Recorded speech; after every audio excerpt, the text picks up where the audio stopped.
Assalomu alaykum qarindoshlar, qanday ahvolinglar? Men Amerikadan doktor Mehmet Emin. Men bugun shu Alzheimer kasaliga qarshi vaksina to'g'risida qisqa bir uchurni sizlar bilan o'rtoqlashmoqchi, hammanglarning diqqat berishini umid qilaman.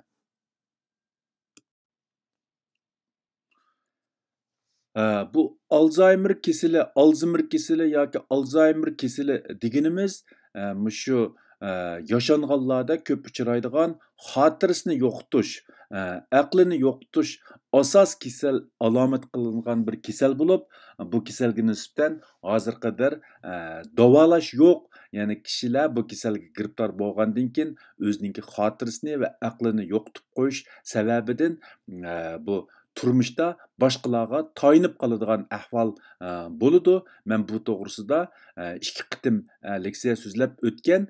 Yaqinqi 1-2 kun ichida bu kasal to'g'risida alohida bir xush xabar e'lon qilingan bo'lib, u bo'lsa-mu shu Alzheimer kasaliga qarshi vaksinaninki Amerikaning Boston shahridagi doktorxonada insonlarda sinaq qilishga boshlaganligi to'g'risidagi xabar bo'lib, bu xabar nurg'un odamlarga alohida umid ilib kelgan.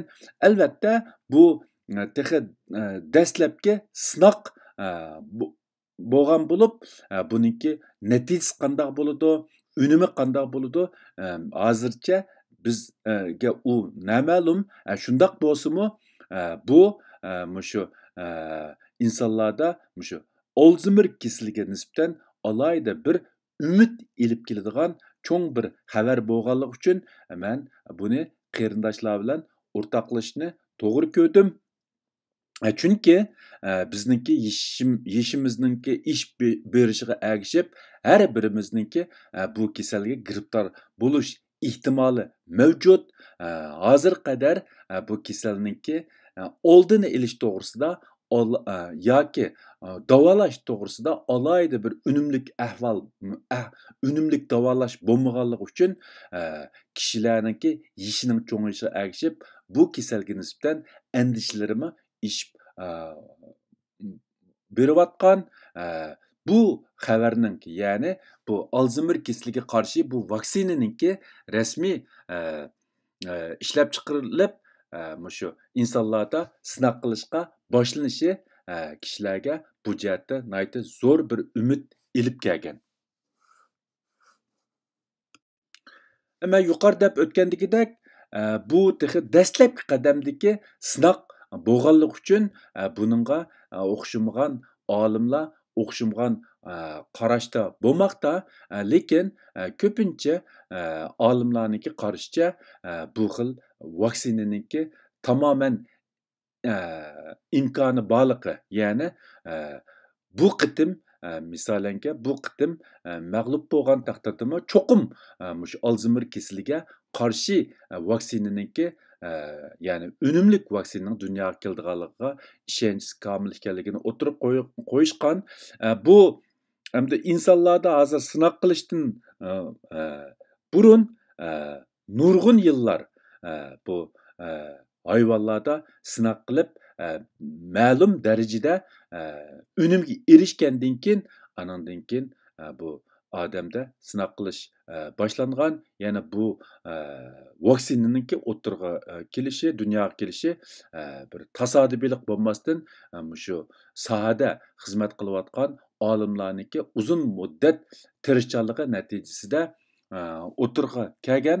Shunlashqa garchi bu dastlab bosqichdagi sinaq bo'lsa-mu, lekin kishilar uningga nihoyatda umidvorlik bilan qaramoqda. Mana bu ko'rayotganingizdek shu Alzheimer kasaliga qarshi vaksinaninki eng dastlabda shu Chashqanda sinaq qilishi natijasi e'lon qilingan maqola. Bu 1999-yili 10-oyda e'lon qilingan, ya'ni buningdan 22 yil burun e'lon qilingan. Shu 22 yil yoki uningdan ortiq tirishchanlik natijasida mana bugun bu Alzheimer kasaliga qarshi vaksina insonlarda rasmiy sinaq qilishga boshlagan.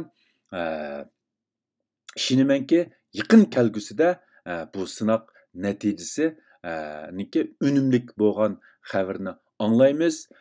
Shu vaqtida men bu jihatda qarindoshlarni ya'ni yangi uchurlar bilan ta'minlashga tirishiman. Әміңләрнең bu uchurga diqqat berganinglarga ko'pdan ko'p rahmat. Hammamizni Alloh salomat qilsin. Ko'rishguncha omon bo'linglar. Xayr xo'sh, Xudoga omonat.